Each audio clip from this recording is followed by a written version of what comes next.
എൻ്റെ പേര് അബ്ദുറഹ്മാൻ എന്നാണ്. ചേറൂര് എന്ന് വിളിക്കാൻ കാരണം ഈ ഉമർ ഉസ്താദ് തന്നെയാണ്. ഞങ്ങൾ ഈ ഒരു മേഖലയിൽ വരുന്നതിന് മുമ്പ് തന്നെ പരിചയമുള്ളവരായിരുന്നത് കൊണ്ട് അദ്ദേഹം എന്നെ ചേറൂര് എന്നാണ് വിളിച്ചിരുന്നത്. അതാണ് പ്രിയപ്പെട്ട വെല്ലി സാർ അടക്കപ്പോ ചേറൂർ സാർ എന്ന് വിളിക്കും. ആളുകൾ ചർച്ച ചെയ്ത് എന്ത് പേരായിരുന്നു. ഏതായാലും അതെന്റെ നാടിന്റെ പേരാണ് ചേറൂര്. വേങ്ങരക്ക് അടുത്ത് ചേറൂരാണ് ഞാനുള്ളത്. അപ്പോ പ്രത്യേകിച്ച് എൻ്റെ കൂടെ വന്ന ഈ ലീഡേഴ്സിനോടൊക്കെ ഇതെല്ലാവരും എൻ്റെ കൂടെ വന്ന ആളുകളാണ്.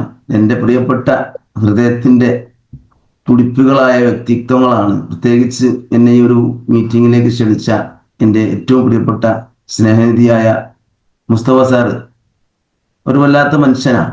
സംസാരിച്ചാലും ഇങ്ങോട്ട് കിട്ടൂല. എന്നുവെച്ചാൽ വളരെ ശബ്ദം പതുങ്ങി സംസാരിക്കുന്ന ഒരു വ്യക്തിയാണ് അദ്ദേഹം. അപ്പൊ അദ്ദേഹം ഇന്നലെ മിനിഞ്ഞാന്ന് എനിക്കൊരു വോയിസ് അയച്ചിരുന്നു. ഞാൻ കേട്ടത് കുറച്ച് വൈകിപ്പോയി, അതുകൊണ്ട് ഇന്നലെ വരാൻ പറ്റിയില്ല. പിന്നെ എന്നോട് പറയണേ, ഞാൻ നിങ്ങൾക്ക് അറിയാം സാറേ. പിന്നെ ഞാൻ ഒന്നും പറഞ്ഞില്ല, ഫോട്ടോ അങ്ങോട്ട് അയച്ചു കൊടുത്തു. അങ്ങനെയുള്ള ചില ആളുകൾ ചോദിച്ചാൽ പിന്നെ നമുക്ക് നിവൃത്തി ഉണ്ടാവില്ല.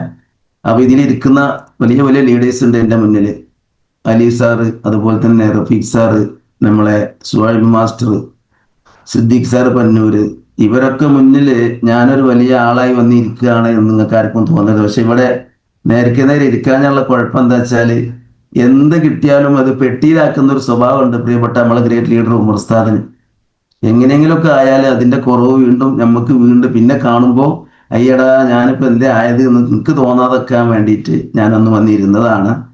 ഏതായാലും എല്ലാവർക്കും, ഈ മീറ്റിങ്ങിൽ വന്ന എല്ലാ വ്യക്തിത്വങ്ങൾക്കും ഞാൻ സ്വാഗതം പറയാണ്. ഒരിക്കൽ കൂടി വലിയ ഒരു വിജയം ആശംസിക്കുകയാണ്.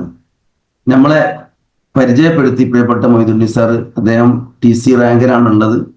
അദ്ദേഹം പരിചയപ്പെടുത്തി. നിങ്ങളൊക്കെ പരിചയപ്പെട്ടത് തന്നെ ഉള്ളൂ, കൂടുതലൊന്നും അതിലപ്പുറമൊന്നും എനിക്കും ഇല്ല.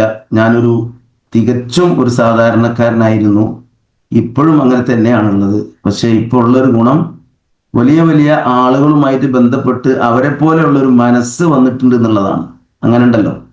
ഇപ്പോ ചെറിയ എന്താ പറയാ, നമ്മളെ ചെറിയ തോതിലുള്ള ഈ മാരുതി കമ്പനിന്റെ വണ്ടിയൊക്കെ കാണുമ്പോൾ ചീള് കേസ് എന്നുള്ള തോന്നാൻ തുടങ്ങിയിട്ടുണ്ട്. കാരണം ഇപ്പൊ വലിയ വലിയ വണ്ടിമേലേക്കും വലിയ വലിയ കാര്യത്തിലേക്കാണ് നീങ്ങുന്നത് നമ്മൾ. കാരണം ഒരു സമയത്ത് നമ്മൾ ഡ്രസ്സിന്റെ ഒക്കെ കാര്യത്തിൽ പറയുകയാണെങ്കിൽ ഒരു സമയത്ത് 400 രൂപ കൊടുത്താല് അല്ലെങ്കിൽ 600 രൂപ കൊടുത്താല് 3 ഫാൻസും ഒരു ഷർട്ടും കിട്ടിയിരുന്നു. നമ്മളെ ഈ ഭാഗത്തൊക്കെ ഉണ്ടായിരുന്നത്. ഈ ചെറിയ ചെറിയ കടകളിൽ ഒരു ബോർഡ് വെക്കും, 3 ഷർട്ട് ഒരു ഫാൻറ്, അല്ലെങ്കിൽ 3 ഫാൻറ് ഒരു ഷർട്ട്. ഞാൻ അത് നോക്കി നടന്നീനൊരു വ്യക്തിയാണ്. സ്ഥിരമായിട്ട് അത് നോക്കി നടക്കും.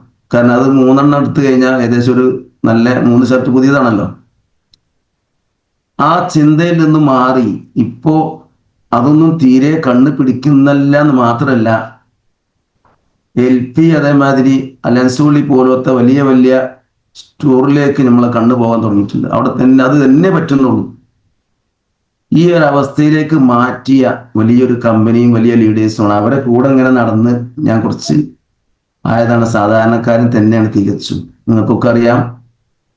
അതായത് ഒരു കാലത്ത് പട്ടിണി സമയം ഉണ്ടായിരുന്നു. നമുക്കൊക്കെ വല്ലാത്തൊരവസ്ഥയിലായിരുന്നു. നമ്മളെ മാതാപിതാക്കളൊക്കെ പോറ്റി വളർത്താൻ വേണ്ടി വല്ലാതെ കഷ്ടപ്പെട്ടൊരു സമയമുണ്ട്. അതായത് ഞങ്ങളെ വയറ് നിറക്കാൻ വേണ്ടി സ്വന്തം വയറ് പട്ടിണിക്കിടാന്നൊക്കെ നമ്മൾ ചരിത്രത്തിൽ പറഞ്ഞിട്ടുണ്ടാവും. പക്ഷെ അതൊക്കെ നേരിട്ട് അനുഭവിച്ച ഒരു വ്യക്തിയാണ് ഞാനൊക്കെ. കാരണം ഈ നിങ്ങൾക്കൊക്കെ അറിയാലോ, നമ്മൾ സാധാരണക്കാരെന്ന് പറയുമ്പോൾ അങ്ങനെ പറഞ്ഞു പോയാലൊന്നും പറ്റില്ല.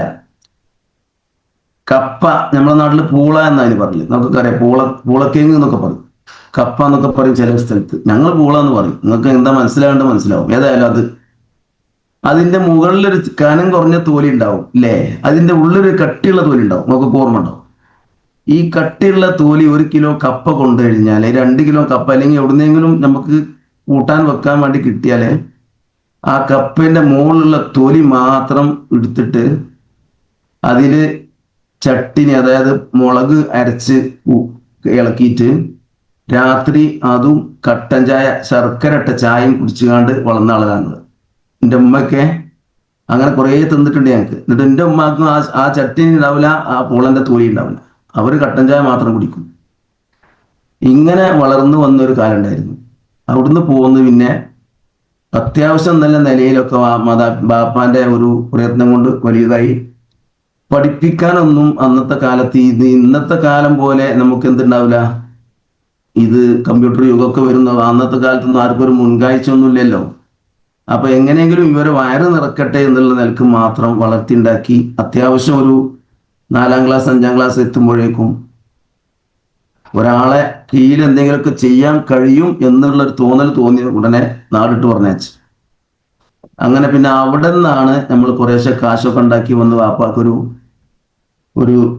സമാധാനത്തിന്റെ കുട്ടികളായി മാറിയത്. കാരണം എന്തെങ്കിലുമൊക്കെ ഇവരെ കയ്യിൽ നിന്ന് തടയുന്നത് കൊണ്ട് വാപ്പാക്ക് എന്തെങ്കിലും ഒരു ചെറിയൊരു ആശ്വാസം കിട്ടുന്ന അവസ്ഥയിലേക്ക് എത്തി. അങ്ങനെയാണ് ഞങ്ങളൊക്കെ വളർന്നു വന്നിട്ട്. പിന്നെ ഗൾഫിലൊക്കെ പോയി അത്യാവശ്യം നല്ല നിലവാരത്തിലായി, മുറ്റത്ത് വണ്ടിയായി, കാക്കായി, എല്ലാ സന്തോഷമായി. അങ്ങനെ ഒരു ലെവലിൽ നീങ്ങി 20-27 വർഷക്കാലം ഗൾഫിലായിരുന്നു. ഗൾഫിൽ പോകുന്നതിന് മുമ്പ് നാട്ടിൽ നല്ല കാലാസിപ്പണിയായിരുന്നു എനിക്ക്. അതായത് ഏത് കാട്ടിലുള്ള വലിയ വലിയ മരങ്ങളും ആ മരങ്ങൾ ഒരു നിലക്കും ഈർച്ചമില്ലിൽ എത്തില്ല. അതായത് ഈർച്ചമില്ലിൽ എത്തണമെന്നുണ്ടെങ്കിൽ ആ പണിത്തരാക്കണം എന്നുണ്ടെങ്കിൽ ആ കാട്ടിൽ നിന്ന് ആ മരത്തെ പൂർത്തി കൊണ്ടുപോകണ്ടേ. അതായിരുന്നു ഞങ്ങൾ കരാർ എടുത്തിരുന്നത്. ഞങ്ങൾക്ക് ഏറുന്നൊരു പണി ലോകത്തുണ്ടായിരുന്നത്. അപ്പോൾ ഏത് ലോകത്തുനിന്ന് ഞങ്ങൾ ഈ ഭാഗത്തു നിന്നൊക്കെ എവിടെ നിന്ന് തിരഞ്ഞു വരും ഞങ്ങളെ ടീമിനെ. നമുക്കൊരു സാധനം കൊണ്ടുപോകാനുണ്ടെന്നിട്ട് ഞങ്ങൾ നല്ല കാശ് വാങ്ങിയിട്ട് ആ സാധനം തോളിലേറ്റ് ഉരുട്ടിയിട്ടും തൂക്കിയിട്ടൊക്കെ ആയിട്ട് മില്ലിൽ എത്തിച്ചു കൊടുക്കും. അത് ആ മുതലാളിമാർക്ക് വലിയ ഇഷ്ടമായിരുന്നു.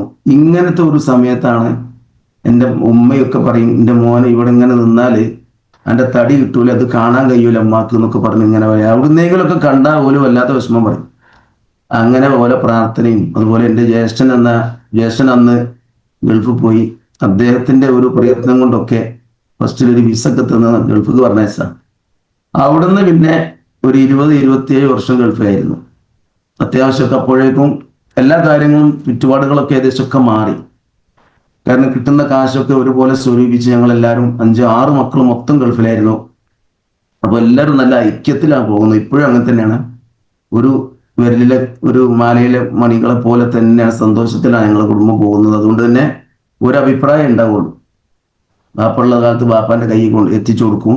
ഇപ്പോ യേശന്റെ കയ്യിലായിരുന്നു എത്തിച്ചു കൊടുത്തത്. അങ്ങനെ ഒരു ഐക്യത്തിൽ സന്തോഷത്തിൽ പോകുന്ന സമയത്ത് പലതും നേടാൻ കഴിഞ്ഞു എന്നുള്ളത്. എല്ലാവരും വീടായി, കുട്ടികളെ കെട്ടിക്കലായി, അങ്ങനെയൊക്കെ സന്തോഷമായി. അങ്ങനെ വന്ന് ഇനി ഒന്ന് പോകാം, നാട്ടിൽ നിൽക്കാം എന്ന് കരുതി എക്സിറ്റ് അടിച്ച് പോകുന്നതാണ് ഞാൻ നാട്ടിൽ. പ്രശ്നങ്ങളൊക്കെ കഴിഞ്ഞ് അത്യാവശ്യം ഒരു കയ്യും കാലൊക്കെ വേദന തുടങ്ങിയപ്പോൾ ശരിക്ക് എക്സിറ്റ് അടിച്ചു പോകുന്നു. ഇവിടെ വന്നാൻ വെക്കം പിന്നെ എന്തെങ്കിലുമൊക്കെ ചെയ്യണ്ടേ. അങ്ങനെ ഒരു ഏർപ്പാട് നോക്കാൻ വേണ്ടി നിൽക്കുമ്പോഴാണ് ഇവിടെ ഒരു ഫ്ലോർ മില്ല് തുടങ്ങിയാൽ നല്ല ഉഷാറായിട്ട് നടക്കുന്നുണ്ട് ഇപ്പോഴും. അതായത് തൊയ്യിബാത്ത് എന്ന് അതിന്റെ പേര്. നല്ല കച്ചവടവും കാര്യങ്ങളായിട്ട് പോകുന്നുണ്ട്. പച്ചത്തേങ്ങ കാട്ടി കൊടുക്കുന്ന എല്ലാ സൗകര്യമുണ്ട്. അപ്പം അത് ഉദ്ഘാടനത്തിന്റെ ഏകദേശം ഒരു 5-8 ലക്ഷം ഉറുപ്പ്യ മുടക്കിയിട്ടാണ് തുടങ്ങിയത്. അത് ഉദ്ഘാടനത്തിന്റെ ഏകദേശം കുറഞ്ഞ ദിവസങ്ങൾക്ക് മുമ്പാണ് പ്രിയപ്പെട്ട എൻ്റെ ഗ്രേറ്റ് ലീഡർ ഉമർ ഉസ്താദ്, മറക്കാൻ പറ്റാത്ത വ്യക്തി, അദ്ദേഹത്തിന്റെ മകൾക്കുണ്ടായ ഒരു സന്തോഷം ഇതാണ് എന്നെ അറിയിച്ചത്. ബിസിനസ് അറിയിച്ചിട്ടില്ല, ഇതിന്റെ വരുമാനം എന്താ അറിയില്ല, അദ്ദേഹത്തിനും അറിയില്ല, എനിക്കും അറിയില്ല. അദ്ദേഹം പറഞ്ഞു പൊന്നാര ചേറൂരോ ഒരു വല്ലാത്ത അത്ഭുത സംഭവം ഉണ്ട് എന്ന് പറഞ്ഞിട്ട് വിളിച്ചതാ.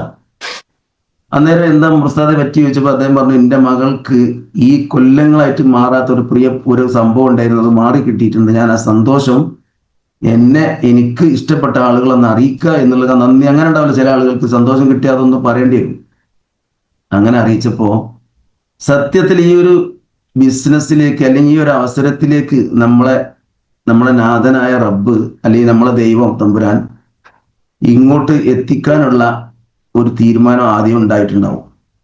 അതുകൊണ്ടാണ്. കാരണം ഞാൻ കല്യാണം കഴിഞ്ഞിട്ട് ഒരു ഏകദേശം 27 വർഷക്കാലം ഗൾഫിലായ ഞാൻ തിരിച്ചു വന്ന് ഇവിടെ ഇങ്ങനെ കഴിയുന്ന സമയത്ത് ഏകദേശം 1.5 വർഷം ഞാനും എൻ്റെ ഭാര്യയുടെ കൂടെ ഞങ്ങൾ ഒരുമിച്ച് കഴിഞ്ഞിട്ട് പോലും അവൾക്ക് ഈ പീരീഡിന്റെ സമയത്തുള്ള വേദന എന്താന്നുള്ളത് എന്നോട് പറഞ്ഞിട്ടുമില്ല, ഞാനായിട്ട് അറിഞ്ഞിട്ടുമില്ല. പക്ഷെ ഭാര്യ എല്ലാ മാസവും ഇത് അനുഭവിക്കുന്നുണ്ടായിരുന്നു എന്നാണ് എന്നോട് പറഞ്ഞത്. അങ്ങനെ ഈ ഉമർ ഉസ്താദ് വിളിക്കുന്നതിന്റെ 2 മാസം മുമ്പ് ഞങ്ങൾ ഇത് ചികിത്സ തുടങ്ങിയിട്ടുണ്ട്. അവളെ കൊണ്ടുപോകും, ഹോസ്പിറ്റലിൽ കൊണ്ടുപോകും. അത് ശരിക്കും ഒരു ആയുർവേദിക് ഡോക്ടറായിരുന്നു, നമ്മളെ സുഹൃത്ത് തന്നെയാണ്, അഷ്റഫ് എന്ന് പറയും. ഇദ്ദേഹം പറഞ്ഞു, ഇനി എൻ്റെ കയ്യിൽ ഇതിന് മരുന്നൊന്നുമില്ല, നിങ്ങൾ വിദഗ്ധ ചികിത്സ നോക്കണം. ഞാൻ തരാനുള്ള 2 മാസം തന്നിട്ട് നിങ്ങൾക്ക് സുഖമില്ലെങ്കിൽ മരുന്നില്ല എന്ന് പറഞ്ഞ് തിരിച്ചു വരും. 1 മാസത്തേക്കൂടി ഞാൻ തരാം എന്ന് പറഞ്ഞ ആ മാസത്തിനുള്ള 2 ക്യാപ്സ്യൂളും കൊണ്ട് വരുമ്പോഴാണ് പ്രിയപ്പെട്ട ഉമർ ഉസ്താദിന്റെ വിളി. ഒരു നിമിത്തം പോലെ ചെറൂർ എൻ്റെ മോൾക്ക് സുഖമായിട്ടുണ്ട്. പിന്നെ അവിടെ ഇത് ആയുഷിന്റെ അംഗീകാരം ഉണ്ടോ, അല്ലെങ്കിൽ ഇത് എന്താണ് ഉള്ളത്, കുടിച്ചാൽ എന്തെങ്കിലും ഉണ്ടാവോ, മരിക്കോ ജീവിക്കോ, ഒരു ചിന്തയില്ല. ഉമർ ഉസ്താദ് പറഞ്ഞു, ഉമർ ഉസ്താദ് നിങ്ങളെ മോൾക്ക് മാറി ആ സാധനം വേഗം ഇങ്ങോട്ട് അയച്ചോളി, ഇവിടെ അതിൻ്റെ ഒരാളുണ്ട്. ഇതാണ് ഉമർ ഉസ്താദ് ആദ്യമായിട്ട് ഇന്ന റിക്രൂട്ട്മെന്റ്. മൂപ്പർ ആദ്യത്തെ മുരീദാണ് ഞാൻ. ഈ ബിസിനസ്സിലുള്ള ആദ്യത്തെ മുരീദ് പറഞ്ഞാൽ ആദ്യത്തെ. ഒരുപാട് ആളെ ചേർത്തിട്ടുണ്ടെങ്കിലും ഒരു കാര്യം കേട്ടത്, മൂപ്പര് ചെയ്യുന്ന കാര്യം വിശ്വസിച്ച് ഏറ്റെടുത്ത ഒരു മനുഷ്യൻ എന്നുള്ളവർക്ക് അത് ഞാനാണ്. അതുകൊണ്ട് തന്നെ അദ്ദേഹത്തിന്റെ ഇതുവരെയുള്ള റാങ്കിൽ ഏറ്റവും ആദ്യമായിട്ട് എല്ലാം അടിച്ചു പോരാനും കഴിഞ്ഞ എനിക്കാണ്. ഇനി എല്ലാവരും കയറുമായിരിക്കും, അങ്ങനെ ഓരോ സന്തോഷങ്ങളാണ്. എന്തായാലും സന്തോഷമേ ഉള്ളൂ. ഏതായാലും ഞാൻ പറയുന്നത് വെച്ചാല്, അന്ന് ആ ഒരു 3 ബോട്ടില്, അതും പ്രിയപ്പെട്ട ഉമർ ഉസ്താദിനെ മറക്കാൻ പറ്റാത്ത സംഭവം എന്ന് വെച്ചാല്, അന്ന് നമ്മളെ വുമൺ കമ്പാനിയന്റെ വില, അതായത് DP റേറ്റ് 210ഉം MRP റേറ്റ് 300ഉമാണ്. 90 ഉറുപ്പ്യാണ് ഒരു ബോട്ടിൽ അദ്ദേഹത്തിന് കിട്ടുക. ഈ സാധു മനുഷ്യൻ അത് 210 വെച്ചിട്ടാണ് 630 രൂപക്ക് എനിക്ക് അയച്ചത്. അദ്ദേഹം നേരിട്ട് അയച്ചതല്ല, അദ്ദേഹം അയ്യൂബ് സാറിനെ കൊണ്ട് അയപ്പിച്ചതാണ് സംഭവം. അങ്ങനെ അയച്ചു തന്ന് അത് കഴിച്ച് ഒരൊറ്റ ഈ 3 ബോട്ടിൽ മാത്രം, ഒരു ബോട്ടിൽ കഴിച്ച് സംഭവമായി. 2 ബോട്ടിൽ, പിന്നെ 2 ബോട്ടിൽ ബാക്കി ഉണ്ടായിരുന്നു. അന്നൊക്കെ നമ്മൾ വുമൺ കമ്പൈന് കഴിച്ചിരുന്നത്, ഞാനൊക്കെ ഇതിക്ക് ജോയിൻ ചെയ്ത സമയത്ത് വുമൺ കമ്പൈന് നമ്മൾ സയന്റിസ്റ്റ്, നമ്മൾ ലീഡേഴ്സും പറഞ്ഞത്, മെൻസസ് പീരീഡിൽ നിങ്ങൾ കഴിക്കരുത്, ശുദ്ധി അതിന്റെ ശേഷം കഴിക്കാൻ പാടുള്ളൂ എന്നുള്ളൊരു നിയമം ഉണ്ടായിരുന്നു. പിന്നെയാണ് ഇത് മാറ്റിയത്, മൊത്തത്തിലാക്കിയത്. അങ്ങനെ 2 ബോട്ടിൽ പിന്നെ കഴിച്ച് പിറ്റത്തെ മാസം ഒരു വേദന ഇല്ലാത്തൊരവസ്ഥയിൽ എൻ്റെ ഭാര്യക്ക് ആ ഒരു സംഭവം നടന്നു. ഇതാണ് ഞാൻ ഈ ബിസിനസ്സിലേക്ക് വരാനുള്ള കാരണം. ഇതാണ് ഈ ബിസിനസിന്റെ അവസ്ഥ. ഈ അവസരത്തിലേക്ക് ഇത്രയും ലെവലിൽ ഞാൻ കയറാനുള്ള കാരണം ഇതിന്റെ ഒറ്റ കാരണമാണ്. ഇതിങ്ങനെ വന്നപ്പോൾ ഉമർ ഉസ്താദ് പിന്നെ ചോദിക്കുന്ന ചോദ്യം, ഉമർ ഉസ്താദ് ഇത് വല്ലാത്തൊരു സാധനം കേട്ടോ, ഇതിനി പോലത്തെ നീ എന്താ ഉള്ളത് എന്ന് ചോദിച്ചപ്പോൾ അദ്ദേഹം കുറേ ഇങ്ങോട്ട് പറഞ്ഞു തന്നു. ഇന്നും എനിക്ക് ഓർമ്മയുണ്ട് ഉമർ ഉസ്താദ് പറഞ്ഞത്, 14 വയസ്സുകാരന്റെ ചുറുചുറുക്കോടെ ഉള്ള ഒരു സാധനം ഉണ്ട് ഇതിൽ ചെറൂരെ, ഞാനത് നിങ്ങൾക്ക് അയച്ചു തരാറുണ്ട്. അപ്പൊ എന്താണെന്ന് വെച്ചാൽ കവചപ്രാശം എന്നാ പറഞ്ഞു.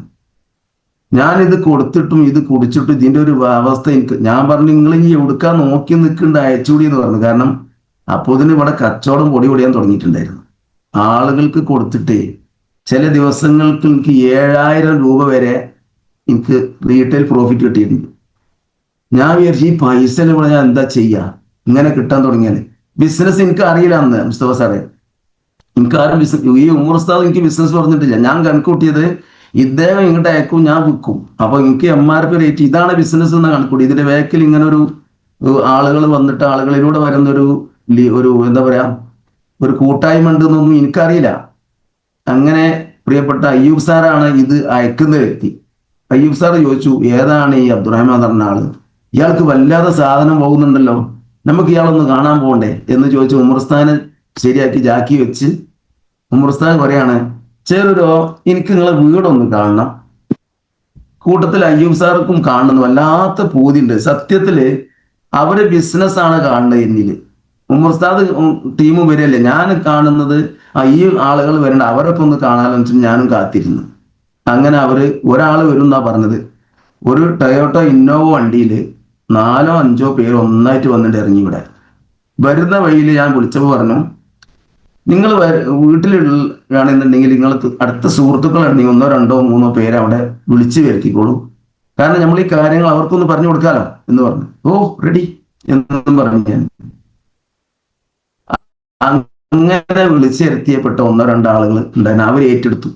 അങ്ങനെയാണ് ഞാൻ ഈ ബിസിനസ്സിലേക്ക് കയറി വരുന്നത്. ഒരു 7 മാസം വരെ ചെറിയ ചെറിയ ലെവലിൽ അങ്ങനെ പോയി. പക്ഷെ 13 മാസം ആകുമ്പോഴേക്കും STC എന്ന ആ ഒരു റാങ്കിലെത്തി. ഒരു വല്ലാത്തൊരു പോക്കായിരുന്നു. അത് എങ്ങനെ സാധിച്ചു എന്ന് എനിക്ക് തന്നെ അറിയില്ല. ഒരു പോക്ക്. നമ്മൾ ഈ കഴിഞ്ഞ പ്രാവശ്യം അങ്കമാലി പോയ ആളുകൾക്കൊക്കെ അറിയാം, ഭക്ഷണത്തിന് കാത്തിരുന്നപ്പോൾ നമ്മൾ പോലും അറിയാതെ നമ്മളങ്ങനെ തള്ളിക്കൊണ്ടുവരങ്ങനെ എന്നതുപോലെ കയറിപ്പോയതാ.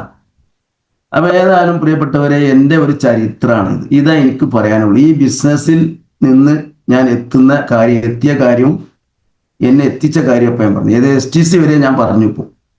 അപ്പം ഇനി ഇവിടെ നിന്ന് അങ്ങോട്ട് നമുക്ക് പാലിക്കേണ്ട കുറച്ച് കാര്യങ്ങൾ മാത്രമേ നിങ്ങളോട് എനിക്ക് പറയാനുള്ളൂ. നമ്മൾ ഈ ഒരു ബിസിനസ്സിൽ എല്ലാ ആളുകളും ഒരുപോലെ തന്നെ വളർച്ചയും അതുപോലെ തന്നെ അവർക്ക് കിട്ടുന്നതൊന്നും കിട്ടിക്കൊള്ളുന്നില്ല. പക്ഷെ തിരിച്ചറിവ് നമുക്ക് ഉണ്ടാവണം. ഇത് അറ്റം വരെ പോകുന്നവരെ നഷ്ടപ്പെടാതെ കൊണ്ടുപോകണം എന്നുള്ള ഒരു തിരിച്ചറിവാണ് നമുക്ക് വേണ്ടത്.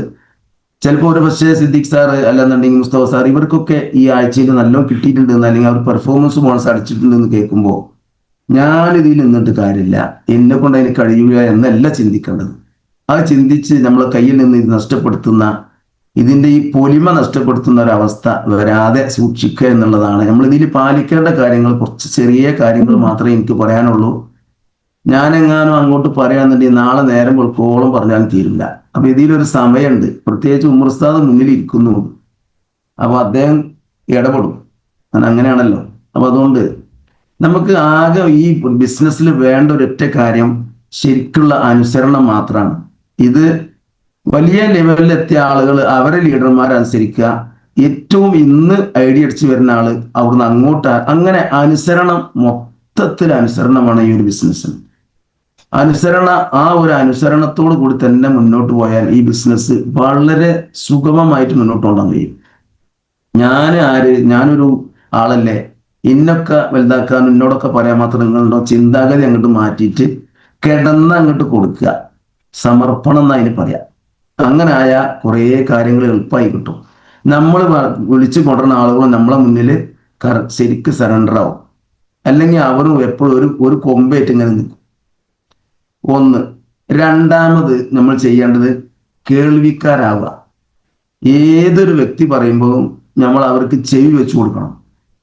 നമ്മളെല്ലാം കേട്ട് ഓക്കെ ശരി, നമ്മളെ ഭാഗത്തായിരിക്കും. ചിലപ്പോൾ ഇന്നിപ്പോ അദ്ദേഹം പറയാണ്, ഈ പറഞ്ഞാൽ ഇന്ന് രാത്രി നട്ടപ്പാതിര പറഞ്ഞ ആയിക്കോട്ടെ ശരി, നമ്മൾ പറഞ്ഞില്ലേ എല്ലാത്തിനും യെസ് യെസ് ബട്ട് അങ്ങനെ ഒരു വർത്താനം അപ്പോൾ ലീഡേഴ്സ് പറഞ്ഞേക്കാം. ശരിയാണ് പക്ഷേ എല്ലാം കേൾവിക്കാരായിട്ട് അവരെ കാര്യങ്ങളൊക്കെ ഒന്ന് കേട്ട് സമാധാനത്തിൽ നമ്മൾ പറഞ്ഞു കൊടുക്കുക.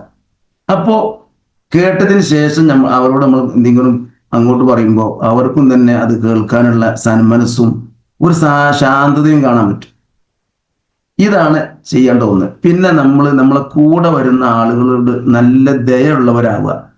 ഇതും നമ്മൾ പാലിക്കണം. ഇതൊന്നും ഞാൻ ഈ ഇരിക്കുന്ന ഈ 323 പേരുണ്ട് ഇതിൽ, ഇവരെ പഠിപ്പിക്കുകയാണോ അല്ലെങ്കിൽ നിങ്ങൾക്കുള്ള നിർദ്ദേശം തരാന്ന് തോന്നരുത്. ഞാനടക്കം പാലിക്കേണ്ട കാര്യങ്ങളാണ് ഞാൻ പറയുന്നത്. ഒരിക്കലും ഒരു ലീഡർ നിങ്ങളെ വന്നിട്ട് പഠിപ്പിക്കുക, നിങ്ങളൊക്കെ സംബന്ധിച്ചിടത്തോളം നിങ്ങൾ പോലും ചെയ്യുന്ന അത്ര പോലും ചെയ്യാറുണ്ടാവില്ല എന്നുള്ള ചിന്തിക്കുന്ന ആളാണ് ഞാൻ. കാരണം ഞാൻ എന്നിലേക്ക് മാത്രം ചൂണ്ടുന്ന ആളാണ്. എപ്പോഴും വെല്ലി സാറൊക്കെ പറയാറുണ്ട്, നമ്മളിലേക്കാ ചൂണ്ടുണ്ട്, കണ്ണാടിന്റെ മുന്നിൽ പോയിട്ട് നമ്മളോടാ പറയണ്ടത്. അങ്ങനെ തന്നെ. കാരണം എല്ലാവരും എന്നെക്കാൾ എത്രയോ കേമന്മാരാണ്, ഞാൻ ശരിയല്ല, അങ്ങനെ തന്നെ ഞാൻ ചിന്തിക്കും. അപ്പൊ ഞാൻ എന്നോട് തന്നെയാണ് ഇപ്പൊ ഈ പറയണ്ടത്. വെല്ലി സാർ പറയാറുണ്ടല്ലോ, നമ്മള് അലക്കുന്ന കല്ല് കുറെ കാലം അലക്കുമ്പോ ആ കല്ല് പാകപ്പെടും എന്ന് പറഞ്ഞിട്ടില്ല ഞങ്ങള്. വസ്ത്രം മാത്രമല്ല വൃത്തിയാവുക, ആ അലക്കുന്ന കല്ലും മയപ്പെടും എന്ന് പറഞ്ഞു. എന്നതുപോലെ കുറെ ആളുകളോട് ഞാൻ അങ്ങനെ പറയുമ്പോൾ ഞാൻ ഇങ്ങനൊക്കെ ഒരു പറഞ്ഞാൽ മതിയോ, ഞാൻ നന്നാവണ്ടേ എന്നുള്ള എന്നിലേക്ക് തന്നെ ഒരു ചോദ്യം വരും. ഷോയിബ് മാസ്റ്റർ അങ്ങനെയല്ലേ? ശരി, സത്യമാണല്ലോ. അത് നമ്മളൊരു പറച്ചിലേരം മാത്രം ആവാൻ പാടില്ല. അപ്പോ നമ്മൾ ദയ ഉള്ളവരാവുക, അതാ ഞാൻ പറഞ്ഞത്. അതായത് നമ്മളെ കൂടെ വരുന്ന ആളുകള് ഒരു പക്ഷെ ഇപ്പോ ഞാനൊരു ഉദാഹരണം പറഞ്ഞുതരാം. ഇപ്പോ നമുക്ക് 5000 രൂപന്റെ ഫ്രീ കിട്ടുന്ന 15% ഫ്രീ കിട്ടുന്ന ഒരു അവസരം കമ്പനി നമുക്ക് തന്നിട്ടുണ്ട്. കഴിഞ്ഞ ആഴ്ചകൾ കൂടി തുടങ്ങിയിട്ടുണ്ട്. എനിക്ക് ഇനിയും 5 പേരേറ്റ പോസ്റ്റ് ഉണ്ടാക്കാനുണ്ട് എൻ്റെ കയ്യിൽ, കഴിഞ്ഞ ആഴ്ച വാങ്ങിയത്. അപ്പൊ ഈ വ്യക്തികള് ഇന്ന് ഒരു കഴിവില്ലാത്ത വ്യക്തിയോട് നമ്മൾ ഈ ഒരു കാര്യം, കമ്പനിയുടെ ഈ ഒരു പ്രത്യേകത പറയുമ്പോൾ അദ്ദേഹം പറയണം, എൻ്റെ അടുത്ത് 4500 രൂപ ഉണ്ട്, 500 രൂപക്ക് ഒരു മാർഗമില്ല, ഇനി എന്താ ചെയ്യാന്ന് കേട്ടാൽ പൈസ ഉണ്ടെങ്കിൽ നിങ്ങൾ ദയ കാണിക്കണം. അവിടെ 500 കൂട്ടി കൊടുത്തിട്ട് അവർക്ക് ആ 5000ത്തിന് വാങ്ങിക്കൊടുത്തോ. നമുക്ക് എന്ത് നഷ്ടമുള്ളത് കൂട്ടരെ? ഈ അഡ്രസ്സിൽ വാങ്ങിയാലും നമുക്ക് വരുമാനം കമ്പനി തരും. മാത്രമല്ല 500ന്റെ പ്രോഡക്റ്റ് നമ്മളെ കയ്യിലിരിക്കൂലേ? അപ്പോ അങ്ങനെ അതും കൂടി ഞാൻ കൂടുതൽ പറഞ്ഞു തന്നേ ഉള്ളൂ. അപ്പൊ ദയ കാണിക്കുക. കഴിഞ്ഞ ആഴ്ച എനിക്ക് അങ്ങനെ ദയ കാണിക്കേണ്ടി വന്നിട്ടുണ്ട്, ഇനിയും ദയ കാണിക്കണം. അപ്പോ അത് മാത്രമല്ല, ഏതൊരു വിഷയത്തിൽ ഒരു ലീഡർ പെട്ടെന്ന് വിളിച്ചിട്ട് അത് ഒരു വൂണ്ട് ഹീലിംഗ് ആണ്, 2-10 കിലോമീറ്റർ അപ്പുറത്ത് എത്തിച്ചു കൊടുക്കണം എന്ന് പറഞ്ഞാൽ നമ്മൾ വിട്ടോളണം, എത്തിച്ചു കൊടുത്തോളണം. കാരണം അതിന്റെ ഏറ്റവും വലിയ തെളിവാണ് പ്രിയപ്പെട്ട അനീസ് സാറ് ഒക്കെ എപ്പോഴും പറഞ്ഞ കഥയാണ് നിങ്ങൾ കേട്ടോ. നമുക്ക് അവരുടെ കഥയാണല്ലോ നമ്മളെ ദർശനമുള്ളത്. അനീസ് സാറ് ഇവിടെ 16 പ്രാവശ്യം വന്നു ബെന്നിസാർ അടുത്തേക്ക്. ഈ ബെന്നിസാർ എന്ന വ്യക്തി നമുക്കൊക്കെ അറിയാം. ബെന്നിസാറെ വലിപ്പം എത്ര എന്നുള്ളത് കഴിഞ്ഞ മിനിഞ്ഞാന്ന് നളന്ദ ഓഡിറ്റോറിയത്തിൽ വെച്ചിട്ട് ഒരു മീറ്റിംഗ് നടന്നിരുന്നു. നമുക്ക് അറിഞ്ഞിട്ടുണ്ടാവും, കുറെ ആൾക്കാർ പങ്കെടുത്തോലും ഉണ്ടാവും. പ്രിയപ്പെട്ട അനൂപ് സാർ വന്നിരുന്നു അന്ന്. അതിൽ പറഞ്ഞൊരു വലിയൊരു കാര്യമുണ്ട്. ഞാൻ ഈ ഒരു ഓർഗനൈസേഷനെ മാനിക്കുക എന്ന് പറഞ്ഞിട്ടുണ്ട്. പ്രത്യേകിച്ച് ബെന്നിസാർ ഈ ഒരു ടീമിൽ മാത്രമാണ് യാതൊരു പ്രശ്നങ്ങളും ഇല്ലാതെ മുന്നോട്ട് പോകുന്ന ടീം എന്ന് പ്രത്യേകം എടുത്തു പറഞ്ഞിരുന്നു കഴിഞ്ഞ ആഴ്ച. ആ ഒരു ടീമിലും ആ ഒരു നേതൃത്വത്തിലാണ് നമ്മൾ ഉള്ളത് എന്നുള്ളത് നമ്മൾ ഓരോരുത്തരും അഭിമാനത്തോടു കൂടി മനസ്സിലാക്കുക. ഓക്കെ, അപ്പം ഞാൻ പറഞ്ഞത് വെച്ചാല് ബെന്നിസാറ് ഇങ്ങനത്തെ ഒരു ഓർഗനൈസേഷനിലാണ് നമ്മൾ വന്നത്. അപ്പൊ നമ്മളിലുള്ള ആ ഒരു കണ്ടീഷൻ, ആ ഒരു ദയ എപ്പോഴും ഉണ്ടായിരിക്കണം. ഇപ്പോ നമ്മളെ 2 ലീഡേഴ്സിന്റെ മരണം ഇപ്പൊ ഇവിടെ ഉടനെ ഉണ്ടായിട്ടുണ്ട്. നിങ്ങൾക്കൊക്കെ അറിയില്ല. ഒന്ന് മുസ്തഫ എന്ന് പറഞ്ഞ ചെറുപ്പക്കാരൻ കെൻറ്റ് വീണിട്ട് ഒരു ATC ലീഡർ മരണപ്പെട്ട ഒരു ചരിത്രം കഴിഞ്ഞ പ്രാവശ്യം ഉണ്ടായിട്ട് അതിന് ബെന്നിസാർ ഒരിക്കലും കമ്പനി പറഞ്ഞതോ അല്ല. ബെന്നിസാർ എന്ത് ചെയ്തു, ചെറിയൊരു കാശ് നമ്മളെ കൊണ്ട് കയ്യുന്ന ഒരു കാശ് പിരിവ് എന്നൊന്നും പറയാൻ പാടില്ല, ഒരു സഹായം എന്നുള്ള നിലക്ക് മനസ്സുള്ള ആളുകളോട് പറഞ്ഞ് നല്ലൊരു സംഖ്യ ബെന്നിസാറെ കയ്യിലെത്തി, ബെന്നിസാർ അവിടെ എത്തിച്ചു കൊടുത്തിട്ടുണ്ട്. അതുപോലെ തന്നെ നമ്മൾ ഉമർ സാറിന് വേണ്ടിയിട്ട് വലിയ ലീഡേഴ്സിന്റെ ഭാഗത്തുനിന്ന് ആ വീട്ടിൽ ചെന്ന് നോക്കുമ്പോൾ വല്ലാത്തൊരവസ്ഥയെന്ന് പറഞ്ഞു. ഇതാണ് നമ്മളെ നയിക്കുന്ന ലീഡേഴ്സിന്റെ ഒരു ദയ. ഈ ഒരു ദയ നമ്മളെ കൂടെ വരുന്ന ആളുകളോടും നാട്ടുകാരോടും മൊത്തം നമ്മൾ ചെയ്തിരിക്കണം. കാരണം നമ്മൾ ചെറിയ ആളുകളല്ല എന്ന് മനസ്സിലാക്കുക. നമുക്ക് വലിയൊരു ദൗത്യം ദൈവം തമ്പുരാൻ തന്നിട്ടുണ്ട്. അവൻ എൻ്റെ ഗുരുനാഥരൊക്കെ പഠിപ്പിച്ചതുപോലെ വലിയൊരു ദൗത്യത്തെ ദൈവം നമുക്ക് തരുമ്പോൾ നമ്മൾ ആ ഒരു വിഷയത്തിൽ എപ്പോഴും ആ ഒരു ദൗത്യം ഏറ്റെടുത്തവനായിട്ട് അത് മറ്റുള്ള ആളുകളിലേക്ക് എത്തിച്ചു കൊടുക്കാനുള്ള ഒരു കാരുണ്യ മനസ്സോടെ വേണം ഇറങ്ങാൻ. അപ്പോൾ ദയ നല്ലോണം കാണിക്കണം. ഒരു മനുഷ്യനെ പോലും വേദനിപ്പിക്കാതെ മുന്നോട്ട് പോവുക. ഇപ്പൊ ബിസിനസ് പറയുന്ന കാര്യത്തിലായാൽ പോലും ഗൗരവത്തോടു കൂടി പറച്ചിൽ നിർത്തിയിട്ട് വളരെ സോഫ്റ്റ് ആയിട്ട് മുന്നോട്ട് പോവുക. ഈ ബിസിനസ്സിനൊക്കെ വളരാനും നമ്മളെ കണ്ട് നമ്മളിലേക്ക് ആളുകൾ വരാനും വേണ്ടിയിട്ടുള്ള ഏറ്റവും നല്ല മാർഗങ്ങളാണ് ഞാൻ ഈ പറയുന്നത്. അല്ലാതെ നിങ്ങൾ അത് ചെയ്യണം, നിങ്ങൾ കുറെ ആളുകൾ അങ്ങനെ ഉണ്ട്, അങ്ങനെ ഒരു പറച്ചിലേ എനിക്കില്ല. നിങ്ങളെല്ലാവരും നല്ലവരാണ്, ഞാൻ മാത്രമാണ് ശരിയല്ലാത്തത്, ഞാൻ എന്നോടാണ് പറയേണ്ടത് എന്നുള്ള ആൾക്കാർ ഞാൻ പറയുന്നത്. ആരും ഇതിൽ ആക്ഷേപിക്കാനും കുറ്റപ്പെടുന്നത്, എല്ലാവരും നല്ല നിലക്ക് പോകുന്നവരാണ്. പക്ഷെ നമ്മളിൽ ഉണ്ടാകേണ്ട ക്വാളിറ്റി അത് പ്രത്യേകം ശ്രദ്ധിക്കുക. കാരണം നമ്മൾ ചെറിയ ഒരു കമ്പനിയിലല്ല, അല്ലെങ്കിൽ ചെറിയൊരു ദൗത്യത്തിലല്ല, ചെറിയൊരു സംരംഭത്തിലല്ല വന്നിട്ടുള്ളതെന്ന് മനസ്സിലാക്കുക. ഇത് നമ്മളെ കയ്യിൽ കിട്ടിയത് മഹാഭാഗ്യത്തിന് ഇതിനൊന്നും അർഹരല്ലാത്ത എന്നെ പോലത്തെ ആൾക്കാർ കയ്യിൽ കിട്ടിയത് ഏതോ മുജ്ജന്മ സുഹൃതം, ഏതോ മഹാന്മാരായ മാതാപിതാക്കളോ വലിയ വല്യപ്പാരോ പ്രാർത്ഥന കൊണ്ടോ ഒക്കെ ആയിരിക്കാം എന്ന് വിശ്വസിക്കുന്ന ഒരു മനുഷ്യനാണ് ഞാൻ. അല്ലെങ്കിൽ അതുപോലെ എന്തോ ഒരു നല്ല മനുഷ്യൻ, ഞാൻ എന്തോ ഒരു കാര്യം ഒരു ചായ വാങ്ങി കൊടുത്ത സമയത്ത് പ്രാർത്ഥിച്ചു കാണും. അതിന്റെ ഒരു എന്താ പറയാ, ഒരു ദൈവം അന്ന് കനിഞ്ഞതാവാം ഇത്. ഇങ്ങനെ ഞാൻ കരുതുന്നുള്ള അത്രയും വിലപ്പെട്ടതാണ് ഈ സംഭവം. അപ്പോൾ ആ ഒരു മനുഷ്യനും ഇതിന്റെ പേരിലോ അല്ലെങ്കിൽ നാട്ടിൽ മറ്റെന്തിന്റെ പേരിലോ നമ്മൾ വേദനിപ്പിക്കാതെ ഒരു പ്രത്യേക ക്യാരക്ടറോട് കൂടി മുന്നോട്ട് പോവുക. പ്രത്യേകിച്ച് മാതാപിതാക്കൾ ഉള്ള ആളുകളായിരിക്കും എല്ലാവരും. അവർക്ക് കൊടുക്കേണ്ട ആ ഒരു നിലവാരം അവർക്ക് കൊടുത്തുകൊണ്ട് തന്നെ ആ ഒരു പൊരുത്തത്തിലാവുക. അതുപോലെ നമ്മളെ ഈ ഒരു ബിസിനസ്സിലേക്ക് കൊണ്ടുവന്ന വ്യക്തി, ഒരു പക്ഷെ ആ വ്യക്തി ബിസിനസ് ചെയ്യുന്നുണ്ടാവില്ല, അല്ലെങ്കിൽ നമുക്ക് തീരെ ഒന്നും ചെയ്തു തരുന്നുണ്ടാവില്ല. പക്ഷെ നമുക്കുള്ള ഈ വിജയം ഉണ്ടല്ലോ, ഇതൊരു 1.5 വിജയം. ഇതിന് കാരണക്കാരനായി കാണാൻ വ്യക്തി, അത് മാത്രം മതി ആ വ്യക്തിക്ക് ഈ ലോകത്ത് വളർന്നു പോകാൻ. കാരണം ഇത്രയും വലിയൊരു അവസരത്തിലേക്ക് നമ്മൾ എത്തിച്ചെന്നില്ലേ. അപ്പൊ അവരോടും നമ്മൾ വേദനിപ്പിക്കാതെ നന്ദിയുള്ളവരാവുക. ഇതും നമ്മൾ പ്രത്യേകം ശ്രദ്ധിക്കേണ്ട ഒരു കാര്യമാണ്. ഒരു പ്രാവശ്യം ഞാനൊരു കഥ കേട്ടിരുന്നു. നിങ്ങൾക്കൊക്കെ പറഞ്ഞു തന്ന മനസ്സിന് സമയം ഞാൻ പറഞ്ഞാൽ വല്ലാതെ പോകും. ഞാനൊരു കഥ പറഞ്ഞുതരാം. അപ്പോൾ എല്ലാവരും ഇങ്ങനെ ഗൗരവത്തോടു കൂടി നോക്കിയിരിക്കുകയാണ്. അങ്ങനെ ആയാൽ പറ്റില്ല. കുറച്ചൊക്കെ ഒന്ന് റിലാക്സ് ആയി. മുമ്പ് ഞാൻ ഒരു കേട്ട കഥയാണ്, വല്ലാത്ത ഹൃദ്യമായ കഥ. ഒരു വയസ്സായ ഒരു ഉപ്പ അല്ലെങ്കിൽ ഒരു അച്ഛൻ, അങ്ങനെ വെക്കാലോ, നമ്മളെല്ലാവരും ഉള്ള രീതിയിൽ അങ്ങനെ പറയാം. അവരെ മകനെ വലിയൊരു കോളേജിൽ കൊണ്ട് ചേർത്തി ഒരു കഥ പറയും. ഈ മകനെ ഈ ഉപ്പ അല്ലെങ്കിൽ ഈ പിതാവ് ചുക്കി ചുളിഞ്ഞൊരു മനുഷ്യനാണ്, വലിയ വേഷവിധാനത്തിലൊന്നും ഒന്നുമില്ല, കാരണം പാവപ്പെട്ട വ്യക്തിയാണ്. ഈ വ്യക്തി ഈ മകനെയും കൊണ്ട് കോളേജിൽ പോവുക.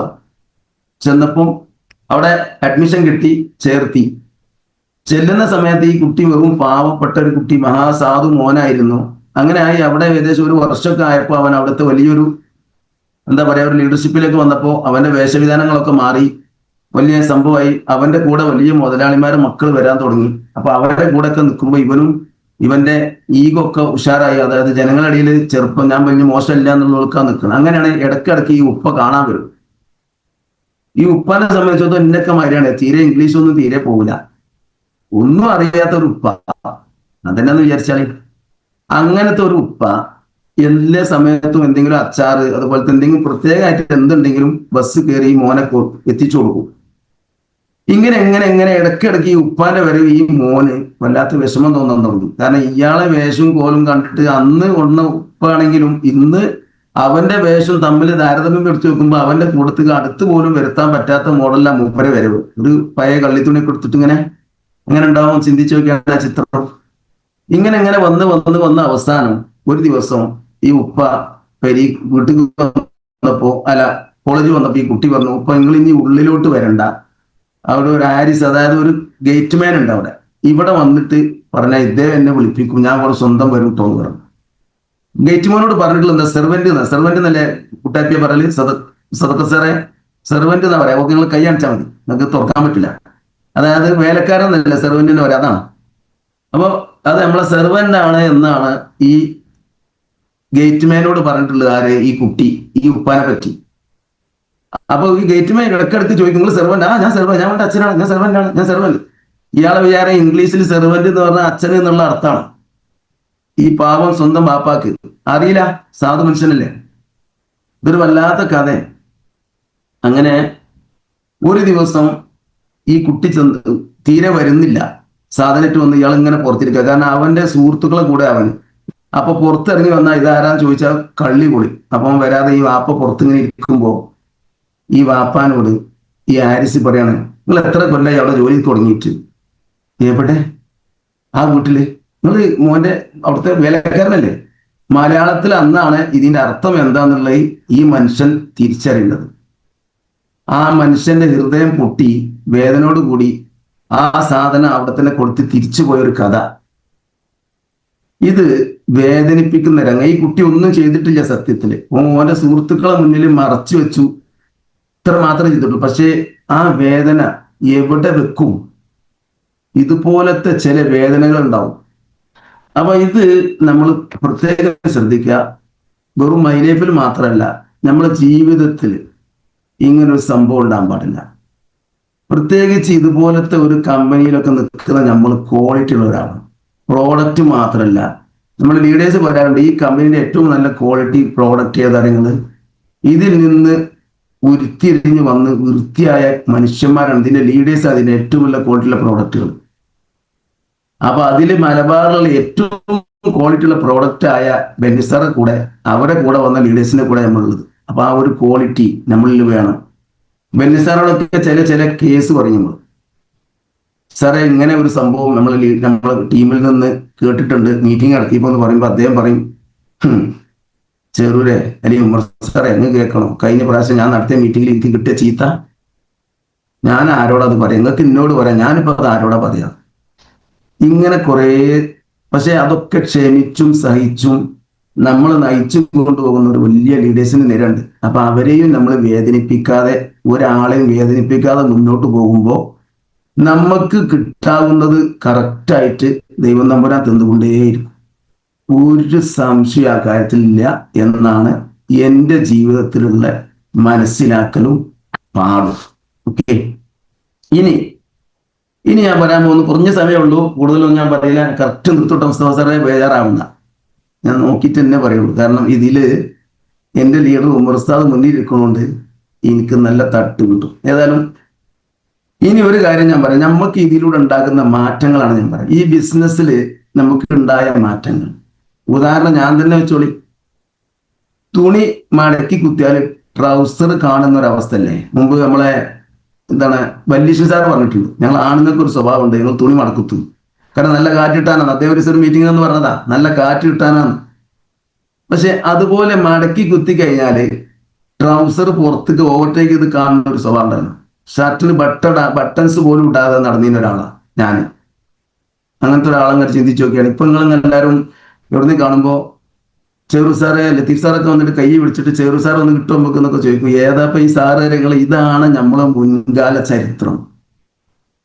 അവിടുന്ന് പോന്നിട്ട് ആ സ്വഭാവമൊക്കെ ഇപ്പോഴും നമുക്ക് ഉണ്ടാവും കേട്ടോ. എന്തെങ്കിലുമൊക്കെ ദേഷ്യം കൊടുക്കുമ്പോൾ കയ്യൊക്കെ ചിലപ്പോൾ പൊന്തിച്ചു വരും. പക്ഷെ പരമാവധി അതിനൊക്കെ ഒഴിവായിട്ടുണ്ട്. ഇത് എങ്ങനെ കിട്ടിയ കാര്യങ്ങള്, ഇത് നല്ല ആളുകളെ കൂടെ നമ്മൾ അങ്ങോട്ട് എന്താ പറയാ സഹവസിക്കുമ്പോൾ സ്വയം നന്നാവാൻ തുടങ്ങുകയാണ്.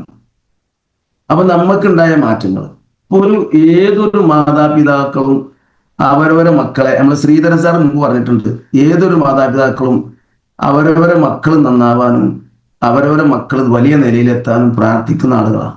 ഉറപ്പല്ലേ? എല്ലാ ആളുകളും ഒരു തെങ്ങ് കയറ്റ തൊഴിലാളിയാണെങ്കിൽ അയാൾ ഒരിക്കലും അയാൾ മകനെ തെങ്ങ് കയറാൻ പറഞ്ഞയച്ച് പഠിപ്പിക്കാൻ ആശിക്കൂല. കാരണം അവനെ വലിയ ഡോക്ടറാക്കണം, അവനെ എഞ്ചിനീയർ ആക്കണം, ഇങ്ങനെ ചിന്തിക്കുക. ഇവിടെ ഉള്ള ഒരു മാറ്റങ്ങളാണ് ഈ ഒരു ഓർഗനൈസേഷനിൽ വന്ന, അല്ലെങ്കിൽ ഈ ഒരു ബിസിനസ് അവസരത്തിലേക്ക് വന്ന ഏതെങ്കിലും ഒരു വ്യക്തി ആശിക്കുന്നുണ്ടോ അവരുടെ മക്കൾ ഒരിക്കലും ഐ ലൈഫ് കൊണ്ടുവരാൻ പാടില്ല എന്നുള്ളത് ഇല്ല. എല്ലാവർക്കും ഈ ബിസിനസ്സിൽ എത്തണം, എൻ്റെ മക്കൾ ഇതിൽ തന്നെ വളർന്നിട്ട് ഡയമണ്ട് ആവണം എന്നുള്ള ചിന്താഗതിയിൽ അപ്പൊ ഇരിക്കണവരൊക്കെ ഉള്ളത്. അപ്പൊ ഇതിന്റെ ഒരു ബ്യൂട്ടി, ഇതിന്റെ ഒരു ഗുണം എത്രയാണ് പ്രിയപ്പെട്ടവര്. അപ്പൊ നമ്മളിലുള്ള മാറ്റങ്ങൾ ഒന്ന് ആ ഒരു ചിന്താഗതി തന്നെയാണ്. ഈ ഒരു ബിസിനസ്സിൽ വന്നിട്ട് ഈ ഒരു ജനത, അതായത് ഈ ലോകം മുഴുവൻ ഈ ഒരു ബിസിനസ്സിലൂടെ വലിയ നിലയിലെത്തണം ചിന്തിക്കുന്ന ആളുകളാണ്. എന്നിട്ട് നമ്മളൊക്കെ റോട്ടിലാണ്ട് ഇറങ്ങിക്കഴിഞ്ഞാൽ ഓട്ടോറിക്ഷ കാണാൻ പാടില്ല. ഇവിടെ മർസിഡീസും ഓടിയും ബെൻസും മാത്രം, അങ്ങനത്തെ വണ്ടി മാത്രമേ പാടുള്ളൂ. എല്ലാ ഏരിയയിലൂടെ അതുകൊണ്ട് ഇങ്ങനെ നടക്കണം. അങ്ങനത്തെ ഒരു സ്വപ്നം നമ്മുടെ ഉള്ളിലൊക്കെ ഇല്ലേ? അത് നമ്മളെ ഉള്ളിലുള്ള മാറ്റങ്ങൾ ഈ ഒരു കമ്പനിയുടെ കിട്ടിയതല്ലേ? അത് മാത്രമാണോ? നല്ലൊരു മനുഷ്യനാവുന്നില്ലേ നമ്മൾ ഈ ഒരു ബിസിനസ്സിൽ? നിങ്ങൾ കണ്ടില്ലേ, കഴിഞ്ഞ പ്രാവശ്യം 11,000 ചില്ലാൻ ആളുകളുണ്ട് എന്നാണ് പറഞ്ഞ അങ്കമാലിയിൽ. ഒരാളെങ്കിലും ഒരു മറിഞ്ഞിരുന്ന് ഒരു സിഗരറ്റ് വലിക്കുന്നുണ്ട് നിങ്ങൾ ആരെ കണ്ടോ? നല്ല മനുഷ്യനാവുക എന്നുള്ള ഒരു സംഭവം അതിൽ വരുന്നുണ്ട്. കാരണം നിങ്ങളാരെ ചിന്തിച്ചിട്ടുണ്ടോ? കാരണം സിഗരറ്റ് വലിക്കൽ എത്ര വലിയ മോശമാണ്. അങ്ങാടി പോയിട്ട് സിഗരറ്റ്, ഇങ്ങോട്ടാണെങ്കിൽ അവർ സിഗരറ്റ് കണ്ടിട്ട് കത്തിച്ച് വലിക്കുന്ന ആളുകളില്ലേ? അവർക്ക് പോലും തോന്നാത്ത ഒരു സംഭവം നമുക്ക് എന്തുകൊണ്ടുണ്ട്? അത് എവിടുന്നാ വന്നത്? കാരണം എൻ്റെ മുന്നിൽ ഇരിക്കുന്ന ആളുകളൊന്നും അത് ചെയ്യുന്നില്ല, പിന്നെ ഞാനായിട്ട് എന്തിന്? അതൊരു മോശമായിട്ട് തോന്നിപ്പോവാണ്. അപ്പോൾ ഞാൻ ഇങ്ങനത്തോനാണോ എന്ന് തോന്നാൻ പോലും പാടില്ല എന്ന് നമ്മളെ വരുത്തി കൊണ്ടുപോകുന്ന ഒരു വലിയ ബിസിനസ് അവസരമാണ് നമ്മൾ എത്തിപ്പെട്ടിട്ടുള്ളത്. നല്ല മനുഷ്യനാകാം. ചെറിയതാണോ നമ്മളെ പ്രവർത്തനത്തിൽ അത് കാണണം. നല്ല മനുഷ്യനാകുക എന്ന് പറഞ്ഞാൽ വെറും നോട്ടീസ് അടിച്ചു വെച്ചാൽ മാത്രം പോരാ. ഞാൻ എൻ്റെ അഞ്ചന്മാരോടൊക്കെ പറയും, KP ബ്രദേഴ്സ് എന്നാണ് ഞങ്ങൾ കോഴിപ്പുറമ്പത്തെ ഞങ്ങൾ ഉത്ഭവം. അപ്പൊ ജീപ്പുമൂലും വണ്ടിമൂലൊക്കെ KP ബ്രദേഴ്സ് എന്ന് എഴുതി വെച്ചിട്ടുണ്ട്. കാണുന്നവർക്കൊക്കെ വലിയ സംഭവം അത്. ഞാൻ പറയും അത് ഗ്ലാസ്സിൽ എഴുതിയൊക്കെ ഉള്ളതല്ല, അത് ഇവിടെ എഴുതേണ്ടത് ഉള്ളില്. ആ ബ്രദർ സ്വഭാവം നമ്മൾ ഉള്ളിലാ വേണ്ടത് പറഞ്ഞാൽ. എന്റെ വണ്ടിമൂല എന്താ എഴുതാത്ത ചോദിച്ചാൽ പറയും എനിക്ക് ഉള്ളിലാണ് ആ സാധനങ്ങൾ, പുറത്ത് എഴുതിയേക്കുന്ന സ്വഭാവം ഞാൻ. ചുരുക്കി പറഞ്ഞാല് നല്ല പ്രവർത്തനം നമ്മളിൽ നിന്ന് ഉണ്ടാവണം, കാണണം. ഈ ബിസിനസ്സിലേക്ക് നിങ്ങൾ പ്രോഡക്റ്റുമായി ഇറങ്ങേണ്ട ആവശ്യമില്ല. റിക്രൂട്ട്മെന്റിലേക്ക് കൊണ്ടുവരാനാണ് ഞാൻ. റിക്രൂട്ട്മെന്റ് നമുക്ക് ആളെ വരാനുള്ള വഴിയാണ് ഞാൻ പറയുന്നത്. നമ്മളായി മുന്നോട്ട് പോയാൽ നമ്മൾ പറയേണ്ടതൊക്കെ സ്വീകരിക്കാൻ വഴിയെ പിറകെ ആൾ വന്നുകൊണ്ടിരിക്കും. ഇതാണ് എൻ്റെ ഒരു അനുഭവം. ഇതിന് ഞാൻ ചെയ്യുന്ന കാര്യങ്ങൾ അപ്പം നിങ്ങൾക്ക് ഈ പറഞ്ഞിട്ടുണ്ട്. പക്ഷെ എൻ്റെ കൂടെ വന്ന ലീഡേഴ്സിനൊന്നും അത് കാണാൻ പറ്റില്ല നേരം. ഞാൻ വെറുതെ പൂവ് എടുക്കുക എന്നൊക്കെ പറയാമല്ലോ, ശരിയാണ്. എന്നാലും എൻ്റെ ഉള്ളിൽ ഇതൊക്കെ ഉണ്ട് എന്നാണ് ഞാൻ പറഞ്ഞത്. ശരി പറഞ്ഞാല് നല്ലൊരു മനുഷ്യനാകുന്നില്ലേ? നമ്മൾ പ്രവർത്തനത്തിൽ നമ്മൾ നന്നാവണം. എല്ലാ സമയത്തും ഞാൻ ഇങ്ങനെ ഒരു ദൗത്യത്തിലാണെന്നുള്ള ചിന്താഗതി ഉണ്ടാവണം. ഇത് സ്വയം ഉണ്ടാകുന്നതല്ല, നമ്മൾ അതിലേക്ക് അങ്ങോട്ട് മാറണം. രണ്ടാമത് ആ ചിന്താഗതിയെ ഞാൻ പറഞ്ഞു, നല്ല ചിന്താഗതി ഉണ്ടാവണം. എൻ്റെ കൂടെ വന്ന ആളുകൾ അല്ലെങ്കിൽ ഞാൻ ചെയ്തു കൊടുക്കേണ്ട ഒരു മനുഷ്യൻ. ഞാൻ വീട്ടിൽ എപ്പോഴും പറയുന്ന ഒരു കാര്യമാണ്, ഒരു അതായത് കാശില്ലാത്ത ആളുകൾ രാവിലെ ഈ വീട്ടുകളിലൊക്കെ വന്ന് ഇങ്ങനെ കൈ കാണിക്കുന്ന ആളുകളില്ലേ, ബില്ലടിച്ചിട്ട് ഇങ്ങനെ കൈ കാണിക്കുന്ന പാവപ്പെട്ട മനുഷ്യന്മാരുണ്ടല്ലോ, നമുക്കൊക്കെ അറിയാം. നമ്മളെ വീടുകളിലൊക്കെ വരും. ഞാൻ എൻ്റെ ഭാര്യയോട് കുറെ മുമ്പ് പറഞ്ഞൊരു വാക്കാണ്, ഈ അതായത് ഇതര സംസ്ഥാനങ്ങളിലുള്ള ആളുകളാണ് കൂടുതലും വേഷം മാറിയിട്ടൊക്കെ വരിക എന്നൊക്കെ പറഞ്ഞേക്കാം. നല്ല ബുർക്കിയും ഇതൊക്കെ ധരിച്ചിട്ടൊക്കെ വരുന്ന ആളുകളുണ്ടാവും, താടിയും തലിക്കെട്ടൊക്കെ ഉള്ളവരൊക്കെ ഉണ്ടാവും. ഇതിൽ ആരാണ് സത്യവാന്മാർ, ആരാണ് കള്ളത്തരം ഒന്നും നമുക്കറിയില്ല. നമ്മളത് സത്യം തിരിക്കാൻ നിൽക്കണ്ട, കള്ളത്തരം തിരിക്കാൻ നിൽക്കണ്ട.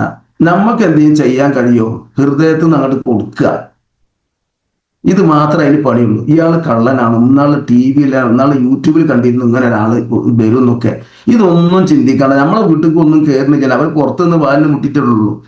അപ്പൊ ഞാൻ എൻ്റെ ഭാര്യനോട് എപ്പോഴും പറയാറുണ്ട്, ഇങ്ങനത്തെ ഒരു ടീം അവർ താമസിക്കുന്ന സ്ഥലത്ത് നിന്ന് ഇന്ന് ഓരോ ഏരിയ കണ്ടിട്ടാണ് വരിക. അവർ പറയല് ഇന്ന് എനിക്ക് ചെറൂർ വൈക്കാ പോകുള്ളത്, അല്ലെങ്കിൽ ഇന്ന് വേങ്ങര വൈക്ക് പോകണം, അല്ലെങ്കിൽ ഇന്ന് പന്നൂർ വൈക്ക് പോകണം എന്നൊക്കെ ചിന്തിക്കുമ്പോൾ ചെറൂർ വൈക്ക് തിരഞ്ഞെടുക്കുമ്പോൾ അവരെ മനസ്സിൻ്റെ ഉള്ളിൽ ഒരു വീട് തെളിയണം. അവിടെ എത്ര പോയാലും ഒന്നും കിട്ടിയില്ലെങ്കിലും ഒരു വീട്ടിൽ നിന്ന് നല്ല കിട്ടും മാത്രമല്ല വല്ലാത്തൊരു സ്നേഹവും സന്തോഷമുള്ള ഒരു വീട് അവിടെ ഉണ്ട്. അത് നമ്മളെ വീടാണെന്ന് ഞാൻ പറയുന്നത് സ്ഥിരമായിട്ട്. ഇത് നമ്മളിൽ ഉണ്ടാവണം. ഇതാണ് നല്ല മനുഷ്യന്മാരാകുക എന്നുള്ളതിന് ഒരു കാര്യം. പിന്നെ നമ്മളെ ജീവിതശൈലി മാറണം. നേരത്തെ പറഞ്ഞല്ലോ, ടൗസറൊക്കെ പൊന്തി തുണിയൊക്കെ മടക്കത്തുമ്പോൾ കണ്ടിരുന്നത് അതൊക്കെ ഒന്ന് മാറി അങ്ങാടിക്ക് പോകുകയാണെങ്കിൽ പോലും എന്നെ കാണാൻ ഏതോ ഒരു ലീഡർ ഇതിൽ അങ്ങോട്ട് ചിലപ്പോൾ വെന്നിസാർ എങ്ങാനും വഴി മാറി ഈ ചെറു വൈക്ക് കൊണ്ടോട്ടി കൊടുക്ക പോകണി എന്നെ കണ്ട എന്തിനു നന്ന്, ഈ ചിന്ത നമ്മളിൽ ഉണ്ടാവണം. ഇത് ഈ മൈലേജ് പ്രവർത്തിക്കുന്ന ആളുകൾക്ക് ഉണ്ടാവേണ്ട കുറച്ച് ഗുണങ്ങളും ഉണ്ടായാൽ ഉണ്ടാകുന്ന നമ്മളിൽ ഉണ്ടാകുന്ന മാറ്റങ്ങളുമാണ് ഞാൻ സംസാരിച്ചിട്ടുള്ളത്. പിന്നെ എന്ത് വന്നാലും നല്ലോണം ക്ഷമയുള്ളവരാകാം. ചിലപ്പോ കുപ്പായ കൈയൊക്കെ ഷർട്ടിന്റെ കൈയൊക്കെ മടക്കി കുത്തിയിട്ട് നല്ല ഒന്ന് കൊടുക്കേണ്ടി വരും എന്ന് തോന്നിയാൽ പോലും ഞാൻ ഈ നാട്ടുകാരനല്ല എന്ന് പറഞ്ഞ് തിരിഞ്ഞാണ് നിന്നുള്ള. ഇതിനൊക്കെ നല്ല പണിയുണ്ട് കൂട്ടരെ. ഇങ്ങനൊക്കെ ആയി വരുമ്പോ വെറുതെ ഓരോരുത്തർ വരും നമ്മളെടുത്തേക്കല്ല, എന്താ പന്റെ പരിപാടി. ഇന്നലെ ഉണ്ടായ അനുഭവം ഉണ്ട്. ഇന്നലെ ഞാൻ എൻ്റെ ഉമ്മയെ ഒരു സുക്കട് കാണാൻ വേണ്ടിയിട്ട് ഉമ്മ പോണെന്ന് പറഞ്ഞാൽ അവർക്ക് കൊണ്ടുപോയി തിരിച്ചു വരുന്ന കൂട്ടില് ബൈക്കും ഒരാളെ കയറ്റി. എന്നും കാണുന്ന ആളാണ്, എപ്പോ കണ്ടാലും തമാശ ആളാണ്. കയറിയപ്പോ മൂപ്പരാളൊന്നും കേട്ടിട്ടുണ്ട് ഇങ്ങനെ അബ്ദുറഹ്മാൻ എന്തോ ഒരു പണിയുണ്ട്, തിരക്കടില്ല, ഓൻ്റെ അടുത്ത് സാധനം ഉണ്ട് നിൽക്കുക. പക്ഷെ എന്നോട് ചോദിച്ചാൽ മൂപ്പർ ഈഗോ സമ്മതിക്കണില്ല. കാരണം ഞങ്ങൾ എപ്പോഴും കാണുന്നവരാണ്. അങ്ങനെ എൻ്റെ ബൈക്കിൽ കയറി കൊടുക്കുക, കയറി ഞാൻ നിങ്ങൾ കുറച്ചെല്ലാം കയറിക്കോളി, എന്നാൽ എൻ്റെ ബൈക്കിൽ നിന്ന് കയറിക്കോളി എന്ന് പറഞ്ഞ് കയറ്റി. അങ്ങാടിലെത്തിയപ്പോഴേക്കും കഴിഞ്ഞ പ്രാവശ്യം മുർസാദ് ഇന്നലെ പറഞ്ഞിരുന്നു, നമ്മളെ ധാരാൻ ഉസ്താദ് മിനിഞ്ഞാന്ന് ഓട്ടോറിക്ഷ സ്റ്റാൻഡിൽ നിന്ന് വിളിച്ച് അവിടെ എത്തിയപ്പോഴേ ഒരു ഓട്ടോറിക്ഷ ഡ്രൈവറെ മീറ്റിംഗ് ഹാളിലേക്ക് എത്തിച്ചു എന്ന് പറഞ്ഞല്ലോ. എന്നതുപോലെ ഈ വ്യക്തി എൻ്റെ അഭിപ്രായത്തില് ഒരു 1/2 കിലോമീറ്ററിന് ചോടയുള്ളൂ. അപ്പോഴേക്കും അദ്ദേഹത്തിന്റെ ഗ്യാസിന്റെ പ്രശ്നങ്ങളൊക്കെ എന്നോട് പറഞ്ഞു, ഇവിടെ നേരെ എൻ്റെ വീട്ടിൽ വന്ന് 3 ബോട്ടിൽ ലീവാകേറിയിട്ട് പോയി. ഞാൻ ഒന്നും പറഞ്ഞിട്ടില്ല. ഞാൻ പറഞ്ഞു ഇപ്പൊ ഈ പറഞ്ഞ കാര്യങ്ങളൊക്കെ നമ്മൾ നിലനിർത്തി പോകുമ്പോൾ വരുന്ന ആളുകൾക്കൊക്കെ നമ്മളിൽ നിന്ന് അങ്ങോട്ട് കിട്ടാൻ തുടങ്ങും. നമ്മളൊന്നും ചെയ്യണ്ട. പക്ഷെ നമ്മളിൽ ഉണ്ടാകേണ്ട കുറച്ച് കാര്യങ്ങൾ ഉണ്ടായാൽ ഈ പറഞ്ഞ ആളുകളൊക്കെ ഏതൊരു വ്യക്തിയോടും ഓൻ പറയേണ്ടത് വെറുതെ ആകൂല എന്നുള്ളൊരു തോന്നൽ അവർക്ക് വരും. അത് നമ്മളിൽ ഉണ്ടാവുക എന്നുള്ളത് മാത്രമാണ്. ഇതെല്ലാം ഉള്ള ഒരാളായി കഴിഞ്ഞാൽ നമ്മുടെ കൂടെ എന്താ പറയാ വരാൻ ആളുകൾക്ക് വല്ലാത്ത ആഗ്രഹങ്ങളും വന്ന ആളുകൾ നമ്മളെ സ്വീകരിക്കാൻ തുടങ്ങും. നമ്മൾ പറഞ്ഞ അങ്ങോട്ട് കേൾക്കാൻ തുടങ്ങും. കാരണം എന്താ, നമ്മൾ കേൾവിക്കാരാണ്, നമ്മൾ ദയുള്ള ആളുകളാണ്, നമ്മൾ അനുസരിക്കുന്നവരാണ്. നമ്മൾ ലീഡേഴ്സിൻ്റെ അടുത്തൊക്കെ എന്തെങ്കിലുമൊക്കെ കുറവും കുറ്റം വന്നാൽ അത് വിളിച്ചു പറയാതെ അവരോട് കാര്യങ്ങളൊക്കെ പറഞ്ഞിട്ടാണെങ്കിലും ഇനി ഇല്ലെങ്കിലും എന്തെങ്കിലുമൊക്കെ ക്ഷമിച്ചും സഹിച്ചും നിൽക്കുന്നവരാണ്. അങ്ങനെ വരുമ്പോൾ നമ്മൾ പറയുന്ന ആളുകൾ നമ്മളെ കൂടെ വന്നുകൊണ്ടിരിക്കും. ഇത്ര മാത്രമേ ഇതിൽ പറയാനുള്ളൂ പ്രിയപ്പെട്ടവരെ. ഇപ്പോ നമ്മളെല്ലാവരും ഈ ഒരു ക്വാളിറ്റിയിൽ എത്താൻ വേണ്ടിയിട്ട് മുന്നോട്ട് പോവാ. നേരെ 6:45 അപ്പോൾ കൂടുതൽ പറയാൻ പറ്റില്ല, കാരണം ഉമർ ഉസ്താദ് ഉണ്ട് അവിടെ. 6:47 ആയിട്ടുണ്ട്. അപ്പം നല്ലൊരു മനുഷ്യനാണ് ഞാൻ പറഞ്ഞിട്ടുണ്ട്. അതിലേക്ക് കൊണ്ടുവരുന്ന ഇപ്പോ ലോകത്ത് നേരത്തെ ശ്രീധരൻ സാർ ഒരു കാര്യം ഞാൻ പറഞ്ഞിരുന്നു, അതുപോലെ അനീസ് സാർ ഒരു കാര്യം, ഇത് രണ്ടും മുഴുവനാക്കിയാൽ നിർത്തും. അത് അറിയപ്പെട്ട അനീസ് സാർ 16 പ്രാവശ്യം ഇവിടെ വന്നു എന്നാണ് പറഞ്ഞത്. 16 പ്രാവശ്യം വന്നിട്ട് അദ്ദേഹം വന്ന് 16ാമത്തെ പ്രാവശ്യം പോകുന്ന സമയത്ത് എന്തിനാ വരുന്നറിയോ, ബെന്നിസാറെ ഇതിലേക്ക് കൊണ്ടുവരാൻ റിക്രൂട്ട്മെന്റ്. ഒരു നിലക്ക് ഈ മനുഷ്യൻ സ്വീകരിച്ചില്ല. ആ ബെന്നിസാർ അപ്പൊ നമ്മള് ദൈവമാണ് തുല്യ എന്നൊക്കെ പറഞ്ഞാൽ അന്ന് നമ്മളൊക്കെ മരത്തിനും അദ്ദേഹവും. അങ്ങനെ 16ാമത്തെ പ്രാവശ്യം പോണ മക്കൾ ചുമച്ചപ്പോ ഒരു കപ്നിയിൽ കൊടുത്തു പോയി എന്ന് പറഞ്ഞു. ഇത് കഴിച്ചോളൂ, ഇത് നല്ലതാന്ന് പറഞ്ഞു. കഴിച്ചപ്പോഴാണ് ബെന്നിസാർക്ക് മനസ്സിലായത് ഇത്രയും കഫന്റെ ശരീരത്തിൽ ഉണ്ടായിരുന്നു. അത് കഴിഞ്ഞപ്പോ രണ്ടാമത് വിളിച്ച് വൈകുന്നേരം വിളിച്ചത് ഉഷാറാണ്, എനിക്ക് ഇനിയും വേണമെന്ന് പറഞ്ഞ്.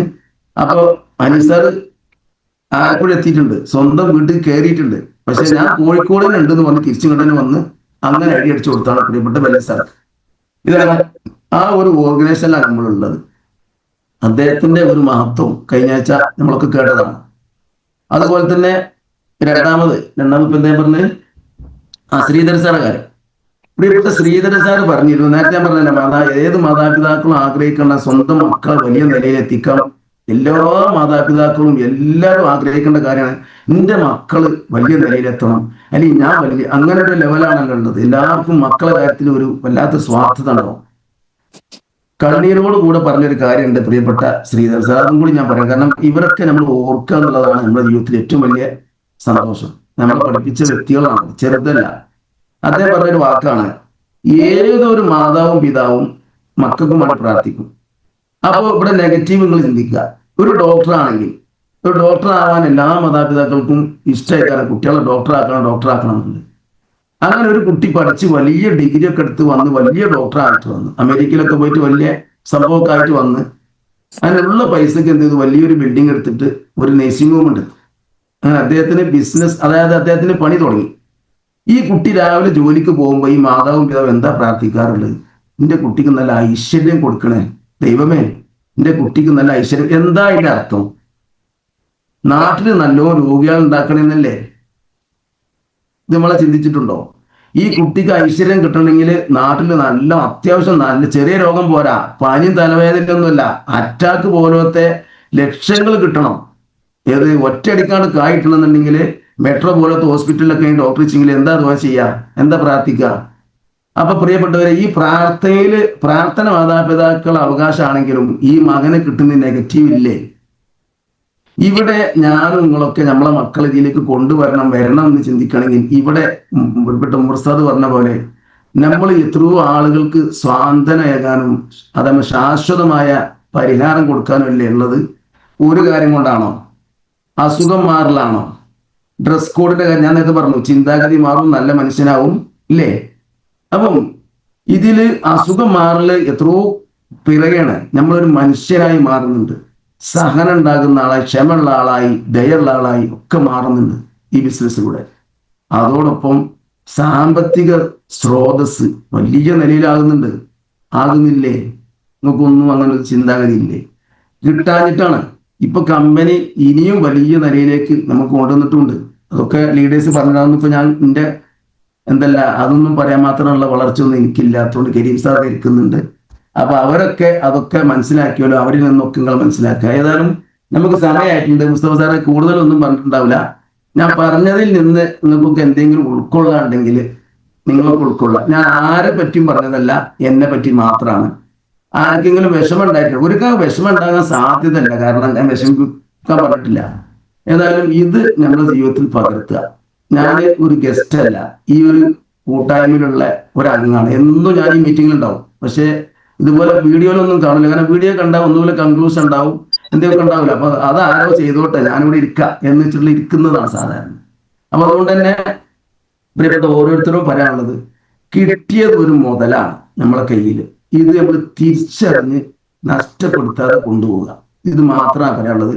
നഷ്ടപ്പെട്ട് കഴിഞ്ഞാൽ നമ്മളെ കയ്യിൽ നിന്ന് പോകും.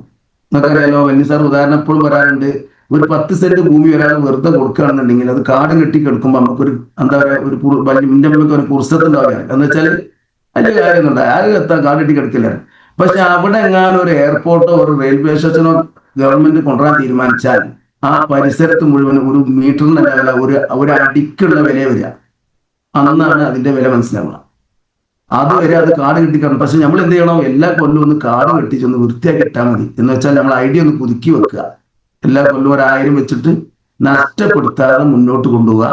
ചെയ്യുന്ന കാര്യം അത് എന്റെ കയ്യിൽ കിട്ടിയത് ഇതാണെന്നുള്ള തിരിച്ചറിവോട് കൂടി മുന്നോട്ട് പോയാൽ നമുക്കും ഇവരൊക്കെ മാതിരി തന്നെ വിചാരിച്ച മാതിരിയൊക്കെ കൊണ്ടുപോകാൻ കഴിയും. ഇനി കുറച്ചൊക്കെ സ്പീഡ് കുറഞ്ഞാലും ഞാൻ ഒരു ITC ആകുന്ന സമയത്ത് 1,20,00,000 എന്റെ അക്കൗണ്ടിലും വരും. അത് 10 കൊല്ലായാലും 15 കൊല്ലായാലും എന്നുള്ള ചിന്താഗതിയോട് കൂടി മുന്നോട്ട് പോവുക എന്ന് മാത്രം പറഞ്ഞുകൊണ്ട് ഇന്നത്തെ ഒരു മീറ്റിംഗിലേക്ക് എന്നെ ക്ഷണിച്ച പ്രിയപ്പെട്ട എന്റെ ഹബീബ് മുസ്തഫ സാറിനും, എന്നെ ഇതിലേക്ക് മൈദുനി സാറിനും, എന്റെ ഗ്രേറ്റ് ലീഡർ ഉമർസാദിനും, എന്നെ ശ്രമിച്ച എല്ലാവർക്കും ഒരുപാട് നന്ദിയും വിജയവും ആശംസിച്ചുകൊണ്ട് എന്റെ വാക്കിൽ എന്തെങ്കിലും വിഷമങ്ങളോ നിങ്ങൾക്ക് പൊറുക്കുക എന്ന് മാത്രം പറഞ്ഞ് ഞാൻ എന്റെ വാക്കുകൾ ഇവിടെ നിർത്തുകയാണ്. എല്ലാവർക്കും വിജയം ഉണ്ടാവട്ടെ. ജയ് ഹിന്ദ്, ജയ് മേരി മാർക്കറ്റ്.